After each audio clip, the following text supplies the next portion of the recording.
ప్రభు నామమున మీ అందరికి వందనాలు. ఈరోజు దేవుని యొక్క వాక్యము వాగ్దానము. దేవుడు మన పక్షమునుండగా మనకు విరోధి ఎవడు?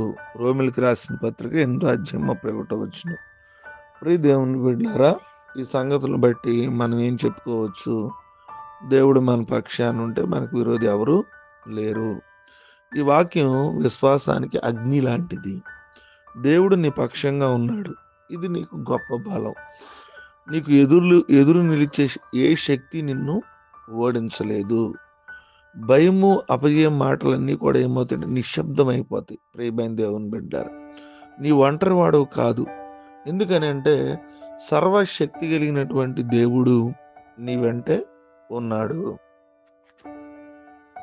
నేను ఓడిపోతాను అనే ఆలోచన నీ జీవితంలో ఉండకూడదు.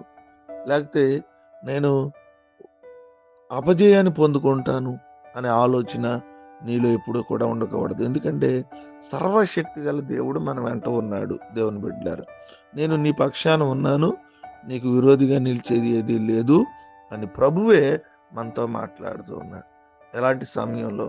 ప్రియ దేవుని బిడ్డలారా, నేను ఓడిపోతానేమో, నేను గెలవలేనేమో, నా శక్తి చాలదేమోనని ఆలోచన కలిగి ఉంటుంటే అగ్ని లాంటి విశ్వాసాన్ని మనం సంపాదించుకుని, ప్రియ దేవుని బిడ్డలారా, మన ముందున్న అనేక అపజయాలను జయించి విశ్వాసం కలిగి ముందుకు వెళదాం. ఆయన మాటలను బట్టి బలపరచబడి దేవుని ఆశీర్వాదాలు పొందుకుని అనేక విజయాలు పొందుకుందాం. ఈ కొద్ది మాటలు దేవుడు మన వెనుకల్లో ఫలించి ఆశీర్వదించుగాక. ఆమేన్. తలలో ఉంచుకుందాం, కళ్ళు మూసుకుందాం, ప్రార్థన చేసుకుందాం. ప్రేమ నమ్మకం కలిగిన మా తండ్రి, మీ నామానికి వందనాలు. రాత్రంతా కూడా కాచారు. మరొక శ్రేష్టమైన దినమును మా జీవితంలో మీరు అనుగ్రహించినందుకు స్తోత్రాలు.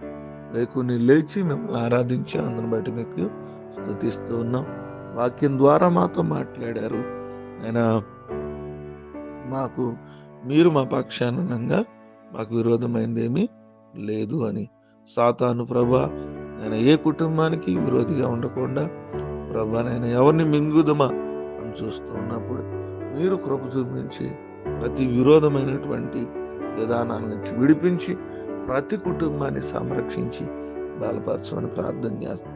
ఏదైనా వివాహ దినాలు, పుట్టినరోజులు జరుపుకుంటున్న బిడ్డలను జ్ఞాపకం చేసుకోండి. వాతావరణాన్ని అనుకూలపరచండి. అనేక చోట్ల సువార్త పరిచయలో ఉన్న ఆటంకాల నుంచి విడిపించండి. ఉద్యోగాలు, పిల్లల స్కూల్స్, ఎవరి పనిపాటల్లో వారు వెళుతున్నప్పుడు మీ కృప వారి మీద ఉంచి ఈ దిన దీవెనలతో మమ్మల్ని నింపమని ఈ ప్రార్థన యేసు నామమున నడుచున్నాను తండ్రి.